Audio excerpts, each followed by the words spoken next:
அண்மை செய்தி. NLC நிறுவனத்தில் பல்வேறு பணிகளுக்கு ஒப்பந்தங்கள் வழங்கியதில் ரூபாய் 442 கோடி முறைகேடு நடந்ததாக புகார் அளிக்கப்பட்டுள்ளது. புகார்தாரரிடம் ஆதாரங்களை பெற்று விசாரணை நடத்த சிபிஐக்கு சென்னை உயர்நீதிமன்றம் உத்தரவிட்டுள்ளது. அண்மை செய்தியாக பார்த்து வருகிறோம்.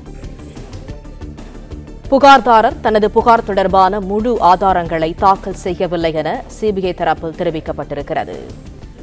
புகாரில் கூறப்பட்டுள்ள குற்றச்சாட்டுகளுக்கு முகாந்திரம் இல்லாமல் நேரடியாக வழக்கு பதிவு செய்ய முடியாது என உயர்நீதிமன்றம் தெரிவித்திருக்கிறது. கூடுதல் தகவல்களை தருகிறார் எமது செய்தியாளர் ஆனந்த்.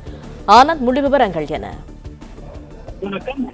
NLC நிறுவனத்தில் பல்வேறு பணிகளுக்கு ஒப்பந்தங்கள் வழங்கியதில் 442 கோடி ரூபாய் முறைகேடு புகார் தொடர்பான ஆதாரங்களை சிபிஐயிடம் வழங்க புகார்தாரருக்கு சென்னை உயர்நீதிமன்றம் உத்தரவிட்டிருக்கிறது.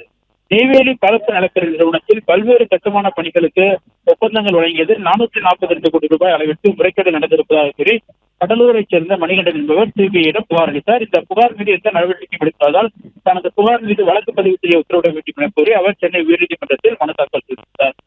இந்த வழக்கை நீதிபதி நிர்மல்குமார் முன்பாக விசாரணைக்கு வந்தபோது புகார்தாரர் தனது புகார் தொடர்பாக முழு ஆதாரங்களை தாக்கல் செய்யவில்லை என்றும் விசாரணைக்கு அழைக்கும் ஆஜராகவில்லை என்றும் சிபிஐ தரப்பில் தெரிவிக்கப்பட்டது. இதனையடுத்து கூறப்பட்டுள்ள குற்றச்சாட்டுகள் முகாந்திரம் இல்லாமல் நேரடியாக வழக்கு பதிவு செய்ய முடியாது என தெரிவித்த நீதிபதி NLC உயர் அதிகாரிகளுக்கு எதிராக புகாருக்கு ஆதாரங்களை சமர்ப்பிக்க வேண்டும் என மனுதாரருக்கு உத்தரவிட்டார். அதேபோல சிபிஐ ஆதாரங்களை விசாரணைக்காக அழைத்தால் விசாரணைக்கு ஆஜராகி ஆதாரங்களை சமர்ப்பித்து விசாரணைக்கு ஒத்துழைக்க வேண்டும் என மனுதாரருக்கு உத்தரவிட்ட நீதிபதி விசாரணையின் அடிப்படையில் சட்டப்படி நடவடிக்கை எடுக்கவும் சிபிஐக்கு உத்தரவிட்டிருக்கிறது.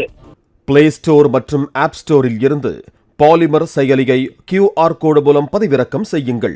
செய்திகளை உடனுக்குடன் பெறுங்கள்.